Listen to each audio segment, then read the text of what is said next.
Welcome to Pacific Pulse. I'm Tanya Nugent on tour in Tonga with the Flying Boomerangs, an Australian rules football team made up of Australian Indigenous young men aged 16 years and under.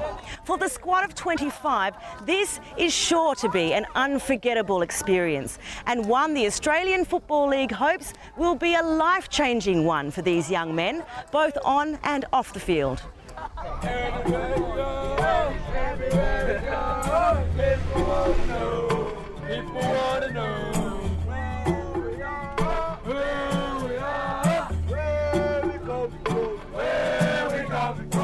My name is Derek Hayes. I'm 15 years old.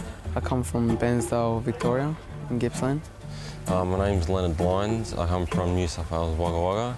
My name is Dennis Beckley, and I'm from the Torres Strait.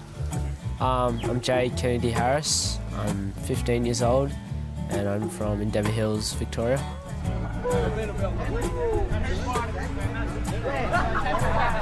We first met all of each other in a camp in Sydney, which was the National Kickstart Camp.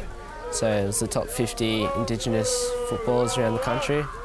Over a week we showcased our leadership, our character and our football talent.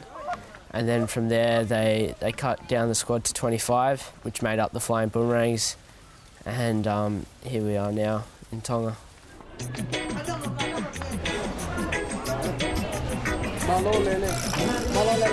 My name's Clayton McCartney. I come from Cranbourne and I'm 15 years of age. My main goal is obviously to make AFL, which most of these blokes do, but that's one in a million. But most of all, finish high school and hopefully get a degree in uni.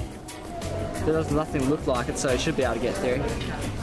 It's the day before their big game in Tonga, and the Flying Boomerangs have a few hours to pick up some souvenirs for family and friends back in Australia. Where are you from? Okay, what for? What are you guys here for? The people here are really friendly. There's no judgments from them to us. You walk down the street, everyone says hello. Nice talking to you guys. Okay, see ya. Okay, all right. Yeah. I can't let the people know, make them understand that TONCA is the place where we stay. While sport is what brought these boys here, this trip is about much more. So we're looking at things around culture and identity and around leadership, particularly personal. We're calling it personal power. But a lot of that is decision making and the way you influence people and the way you can make decisions that will ultimately affect others, so that these young players can start to realise that they actually have some capability to influence not only their teammates but other people back in community. They can influence people here in the Pacific by the way that they treat them and interact with them. Do the show. Oh, yeah. Come to Australia one day, bro. All right, man. Before the sun sets, the Boomerangs have one last chance to practice what has become their most important team move. A new tradition influenced by Pacific footy teams. Hey boys, hurry up! Straight line! We originally developed the war cry when the Boomerangs did the tour to PNG.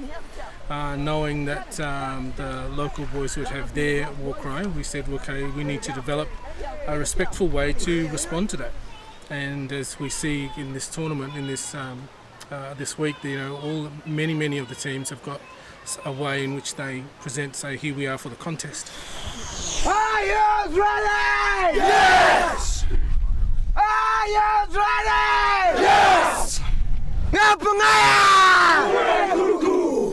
So it was the players themselves that identified the words, and basically it's strong, fast hunting.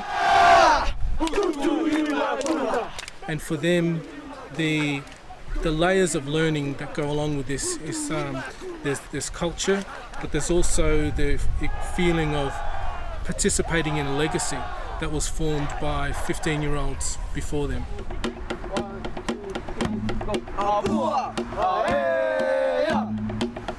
The reality of the cultural knowledge in Australia is that we would have some of these, some of the 25 boomerangs, some of them would have strong custom, culture, language and ceremony. They know because they live close to their country. Others have very little knowledge. And so the war cry is in many ways a way to bring that cultural knowledge to a central point, a point in which it gets displayed, so that we can access the greater knowledge of dance and stuff like that some boys have, but introduce for other young fellas for them to be doing it for the first time. Like there's teammates in here that we like their language. It's real interesting, and like they're more Aboriginal than us. Like they know all the languages and that, and the dance is real interesting. And I try to learn from them, and it's real great. And I'll probably try to show my cousins and that, like the languages and that. The main point of coming to Tonga was to play AFL. The other reasons are cultural exchange with the other Pacific Islanders. It was definitely something I'd never seen before, and it was great to watch because they put so much energy and aggression into their dance. The biggest thing, I reckon, is teaching others while they are teaching you. So that's basically around us boys teaching other cultures and that how to play football, and them also teaching us their culture and also how they play football. 24, Zach. Match day has arrived. The Flying Boomerangs will play a combined South Pacific representative team made up of 8 countries.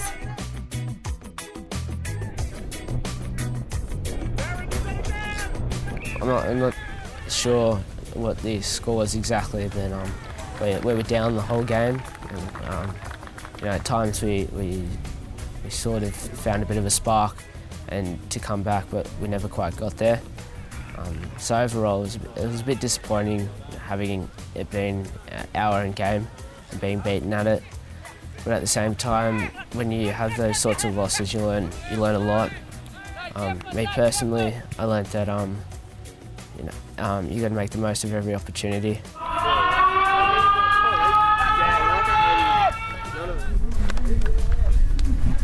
And, these boys are walking back much taller than what they were when they arrived. The boys having a sense of increased knowledge around their own culture and identity, and increased knowledge around the world of the Pacific. It took them probably 2 days to get used to island life, but then they're all hanging out the window of the bus, yelling out to all the local people. It's great. The biggest thing I've probably learnt is the more energy and effort you put into something, the more you get out of it.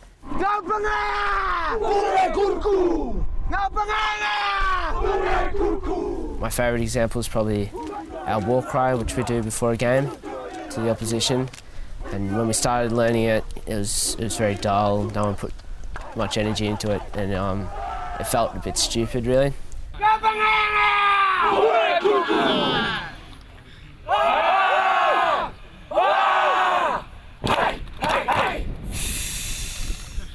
But now that we're all embraced it and give it our all, it feels like one of the most powerful things we have as a team.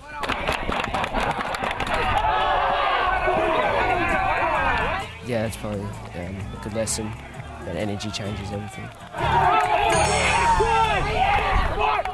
And that's Pacific Pulse for this week from here in Tonga. I hope you enjoyed the program. Of course, there's always our website, and you can keep up with us on Facebook as well. And I'll see you next time.